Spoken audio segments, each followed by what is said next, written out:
لله وحده والصلاة والسلام على من لا نبي بعده وعلى آله وأصحابه ومواله أما بعد ነብዩ ሰለላሁ ዐለይሂ ወሰለም ከመላካቸው በስተፊት ዓለም ድቅድቅ ባለ በሆነ ጽልመት ውስጥ ተዋልል ነበር። ያ ጊዜ የጨለማ ዘመን በመባል ይታወቃል። ሰዎች ከአምልኮት አንፃር የፈለጉትን ነገር የሚገዙበት የሚያመልኩበት ጊዜ ነበር። ከስነ ምግባር አንፃር እጅግ በጣም የወረዱ ማህበረሰቦች ነበሩ። እንዲሁም ከአኗኗርም አንፃር እጅግ በጣም የዘቀጡ የሆኑ ማህበረሰቦች ነበሩ። ይህ ጊዜ ዘመኑ የጃሂልያ ዘመን የጽልመቱ ጊዜ በመባል ይታወቃል። ያ ጊዜ ማለት ነው። በዚህ ማህበረሰብ ላይ የተስፋፉ እጅግ በጣም ብዙ የሆኑ ነገራቶች ስለነበሩ ማንኛውም ወደዚህ ማህበረሰብ የሚጠጋ ነገር ወደዚህ ጊዜ የሚጠጋ ነገር ሁሉ እንደ ሸሪዓችን የተወገዘ ነገር ነው። በዚህ ማህበረሰብ ላይ እጅግ በጣም ጎልቶ ከሚታዩ ነገራቶች መካከል አንደኛው ብሔርተኝነትና ዘረኝነት ነበር። የነሱ ዘር የሆነን ሰው ያስጠጋሉ፣ ከዘራቸው ውጭ የሆነን ሰው ይገፋሉ። የዘራቸውን ሰው ይወዳሉ፣ ከዘራቸው ውጭ ያለን ሰው ይጠላሉ። ሚዛናቸው ብሔርተኝነትና ዘረኝነት ነበር። የሚሽከረከሩት በዚህ ላይ ወከማ ቃለ ሻዒሩሁም ገጣሚያቸው እንዳለው هل أنا إلا من غزية እኔ እኮ ከጉዘያ ጎሳ ነኝ አለ። እቺ ጎሳ ከተቃናች እቃናለሁ፣ እቺ ጎሳ ከጠመመች እጠማለሁኝ አለ። በዘር እየተዋደሩና እየተከፋፈሉ ይገዳደላሉ፣ ይጨራረሳሉ፣ ይጠላላሉ። ይህ አስተሳሰባቸው ይህ የዘረኝነት የብሔርተኝነት አስተሳሰባቸው ስር ሰዶ ነብዩ ሰለላሁ ዐለይሂ ወሰለም ከተላኩ በኋላ ራሱ የኛ ጎሳ ስላልሆነ አንቀበልም ያሉ ሰዎች ነበሩ። አቡ ጀህል وهو عمرو بن هشام አቡ ጀህል ነብዩ ሰለላሁ ዐለይሂ ወሰለም ናቸው አቡ ጀህል ያሉት። عمرو بن هشام ስሙ ነው። በጃሂልያ አቡል ሐከም ነው የሚባለው። ይህ አቡ ጀህል በኒ መኽዙም ከሚባል ጎሳ ነው። የበኒ መኽዙሞች አለቃ ነው አቡ ጀህል ማለት። በሌላ በኩል ደግሞ አክነስ ኢብኑ ሹረይቅ የሚባል ግለሰብ አለ። ይህ ግለሰብ ደግሞ ሰይዱ በኒ ዙህራ የሚባሉ ጎሳዎች አለቃ። አቡ ሱፊያን ሰይዱ በኒ ኡመያ የሚባሉ ጎሳዎች አለቃ። እነዚህ ሶስት ሰዎች ከተለያየ ጎሳ የሆኑ ሶስት ሰዎች ሁላቸውም ሌሊት ላይ ይወጡና ነብዩ ሰለላሁ ዐለይሂ ወሰለም ቁርአን ሲያነቡ ጊዜ ያዳምጣል። በአንድ በኩል አቡ ጀህል፣ በሌላ በኩል አክነስ፣ በሌላ በኩል ደግሞ አቡ ሱፊያን ሆነው ነብዩ ሰለላሁ ዐለይሂ ወሰለም ቁርአን ሲያነቡ ጊዜ ያዳምጣል። መጨረሻ ልክ ነጋ ሲል ጊዜ ወደ ቤታቸው ሲመለሱ ድንገት ሶስቱም ይገናኛል። ለምንድን ነው አንተ የመጣኸው? አንተ ስለመጣህ ብለው ሲጠየቁ ሶስቱም የመጡበት ዓላማ ነብዩ ሰለላሁ ዐለይሂ ወሰለም ለመስማትና ለማዳመጥ ነው የመጡት። እኛ እየመጣን ሙሐመድን እንደምንሰማው ሌሎች ሰዎች ካወቁ እንዳለ መንገዱን ይከተሉታል። ካሁን በኋላ ማናችንም መተን ሙሐመድን ማዳመጥና መስማት የለብንም ብለው ሁላቸውም በዚህ ላይ ቃል ተጋብቶ ተለያዩ። በቀጣዩ ቀን ሁሉም ምን አሰበ? አይ ቃል ስለተጋባን እገሌም አይመጣም ብሎ አስቦ ሶስቱም እንደ ቀጣዩ ቀን ተገናኙ። ሶስቱም ነብዩ ሰለላሁ ዐለይሂ ወሰለም ሲያዳምጡ ማለት ነው። አሁንም እንደገና ሲመለሱ መንገድ ሰበሰባቸውና ተገናኙ። ለመጣ እንደተላሉ ተጠያየቁ። አሁንም መምጣት የለብንም ማለት። በቀጣዩ በሶስተኛው ቀን ሶስቱም አሁንም መልሰው መጡ። ከዛ በኋላ አዳምጠው ወደ ቤታቸው ከተመለሱ በኋላ አክነስ አቡ ሱፊያን ቤት ይሄዳል። በር ያንኳኳና አቡ ሱፊያን ቤት ይገባል። ያ አባ ሐንዛላ ማ ተቁሉ ፊ ሙሐመድ፣ ስለ ሙሐመድ ምን ትላለህ? እስቲ የምትለውን ነገር የሚሰማህን ስሜት ንገረኛል። قال أبو سفيان لقد سمعت منه أشياء أبو سفيان من عقلاء العرب كعربوች ሁሉ ومن أذكيائها በጣም አቅል ያለው ሰው ነው። ምን ትላለህ ስለ ሙሐመድ ሲለው ጊዜ لقد سمعت منه أشياء أعرفها አንዳንድ ነገራቶችን ሰምቻለሁ፣ ያን ነገር አውቃታለሁ፣ ምን እንደሚፈለግበትም አውቃለሁኛ። وقد سمعت منه أشياء ከሱ ደግሞ የሆኑ ነገራቶች ሰምቻለሁ لا أعرفها አላውቃትም፣ ምን እንደሚፈለግበትም አላውቅም። ይሄ ነው አመለካከት ያ አክነስ ምናለው በማልክበት ጌታ በአላህ ሱብሓነሁ ወተዓላ እምላለሁኝ የኔም አመለካከት ልክ እንዳንተው ነው እኔም ጋር ያለው አመለካከት አለና አክነስ መልሶ አቡ ጀህል ቤት ሄደ። ከዛ አቡ ጀህል ምን አለው ማ ተቁሉ ፊ ሙሐመድ ስለ ሙሐመድ አንተስ ምን ትላለህ? ቁርአን እየሰማህና እያዳመጥክ ነበረ አንተስ ምንድነው የምትለው? እኔ ምልህማ እኛና በኑ ሃሺሞች የነብዩ ሰለላሁ ዐለይሂ ወሰለም ጎሳ በኑ ሃሺም ይባላል። አቡ ጀህል ያለበት ጎሳ እሱ ደግሞ መክዙሚ ነው። እኛና በኒ ሃሺሞች ሸረፍን ልቅናን እየተሽቀዳደምን ነበር። እነሱ መገቡ እኛም መገብናል፣ እነሱም ለገሱ እኛም ለገስናል። እኛ ሁለት ጎሳዎች ልክ እንደ ፈጣን ፈረሶች እየተሽቀዳደም እኩል በነበርንበት ሰዓት በኒ ሃሺሞች ምን አሉ? ወፊና ነብዩን እኛ ውስጥ ነብይ አለ ينزل عليه الوحي وحي የሚወርድለት ነብይ እኛ ውስጥ መጥቷል ብለዋል።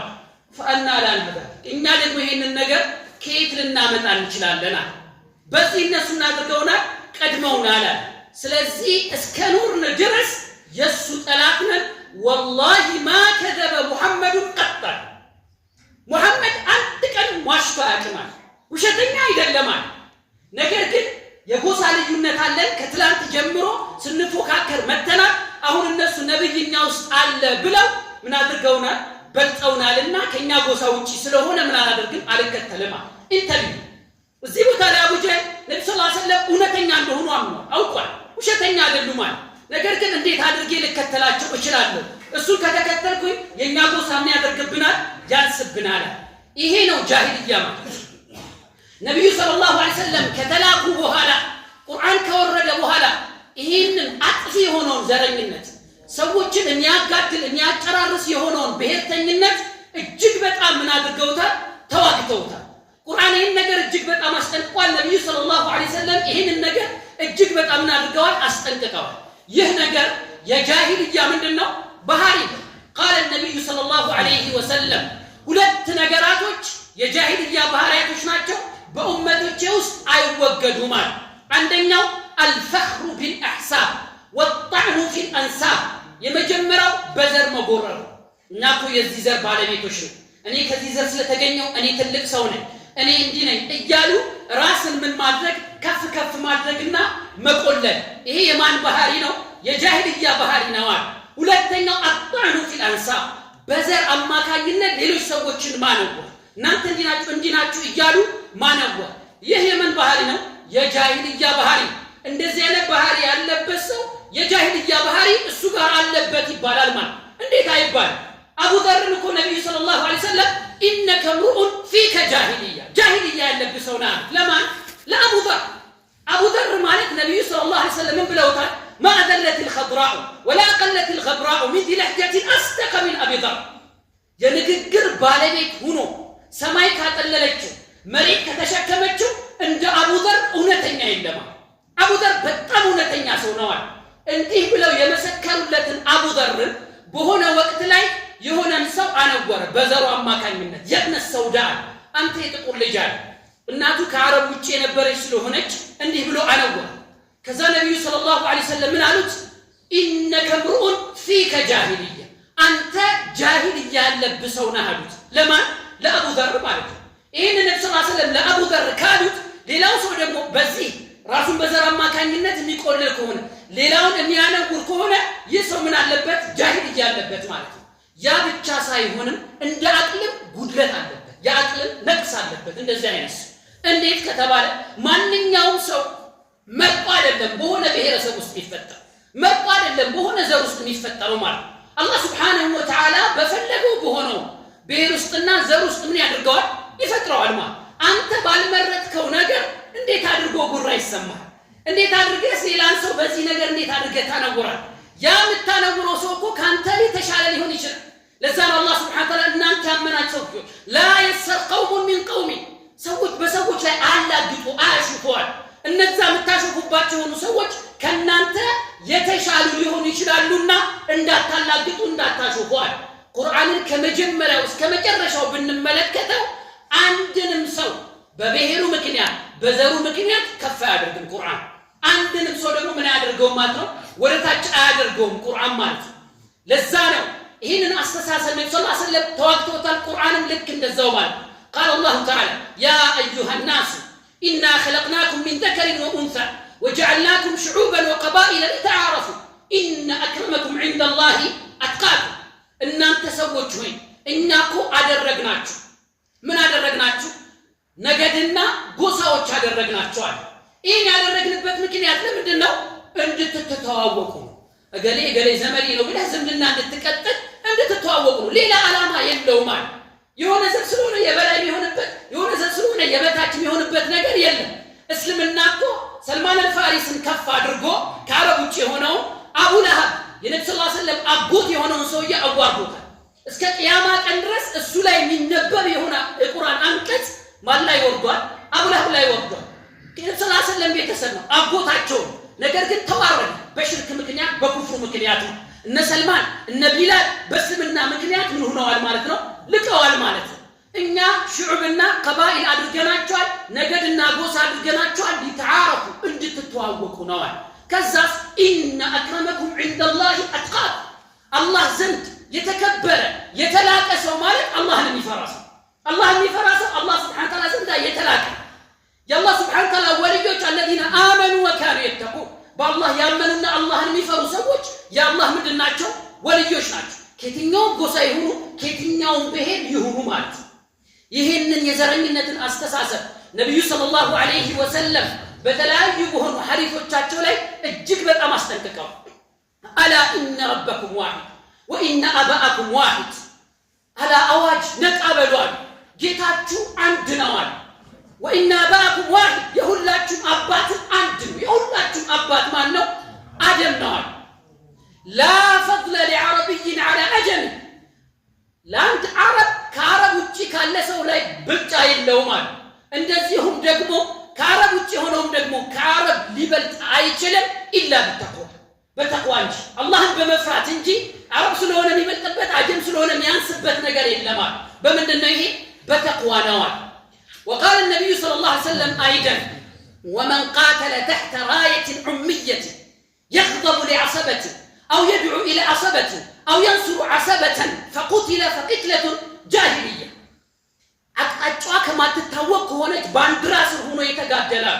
ምን እየሆነ ያኒ ينصر إلى عصبة ዘሩን ለመርዳት ብሎ የተጋደለ የሆነ ሰው ወይ ደግሞ ወደ ዘሩ እየተጣራ የሞተ የሆነ ሰው ለዘሩ እልህ ይዞት የተጋደለ የሆነ ሰው ከዛ ከሞተ فقتل فقتلة جاهلية የጃሂልያ አሟሟት ነው የሞተው ይሄ ሰው ይላል في صحيح مسلم ومن خرج على أمتي يضرب برها وفاجرها ولا يتحاشى من مؤمنها ولا يفي لذي عهد عهده فليس مني ولست منه በኡመቶች ላይ የወጣ የሆነ ሰው ጥሩውንም መጥፎውንም እንዳለ ሊጨፈጭፍ የወጣ ሰው يضرب برها وفاجرها ከሙሚኑም ከምንም ጥንቃቄ ሳይደርግ ሁሉንም ሊጨፈጭፍ የወጣ ሰው ይሄ ሰውዬ ከኔ አይደለም እኔም ከሱ አይደለሁም አሉ ነብዩ ሰለላሁ ዐለይሂ ወሰለም።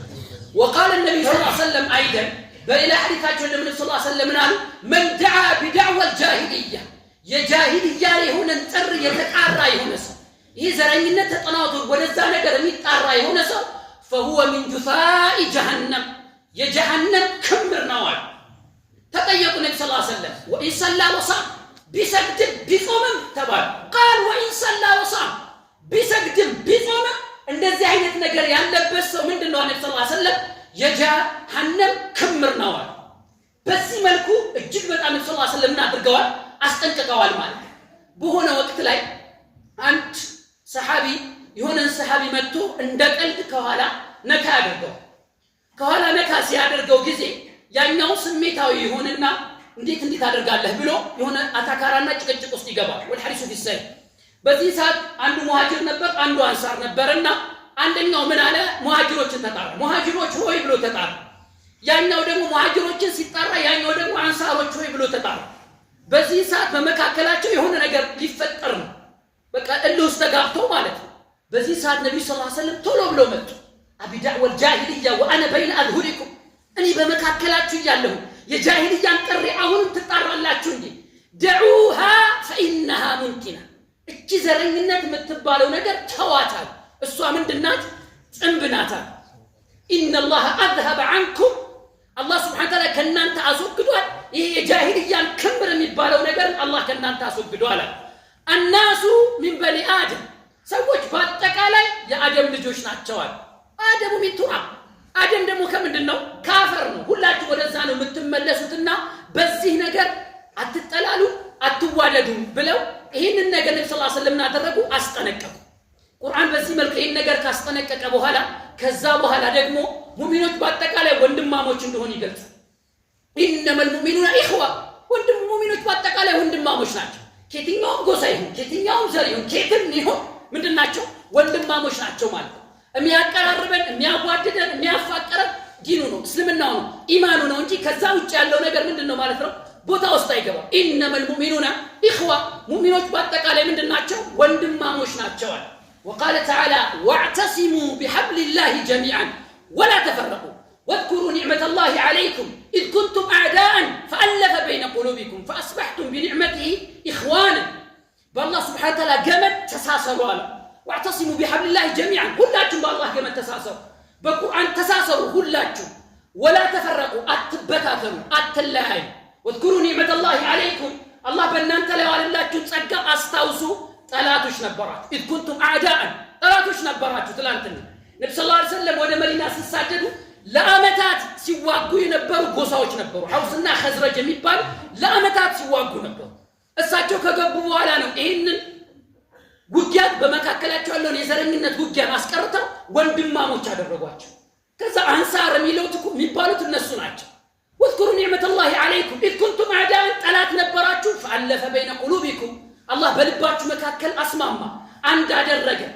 ይህንን ነገር ምን አድርጉ አስታውሱ በአላህ ገመድ ሁላችሁ ምን አድርጉ ተሳሰሩ ብሎ አላህ Subhanahu Wa Ta'ala ሰዎች በኢማን በቁርአን ምን እንዲያደርጉ እንዲተሳሰሩ ያደርጋቸዋል ማለት ስለዚህ ሰዎች ይህንን በሽታ ጥለው ሸሪዓችን እጅግ በጣም የኮነነው በሽታ ስለሆነ ጥለው በኢማን እንደዚሁም ደግሞ በእስላም ምን ሊሆኑ ማለት ነው በዛ ጥላ ስር ሁሉም ሰው አንድ ሊሆን ይገባል ለማለት ያክል ነው هذا هو صلى الله على نبينا محمد وعلى اله وصحبه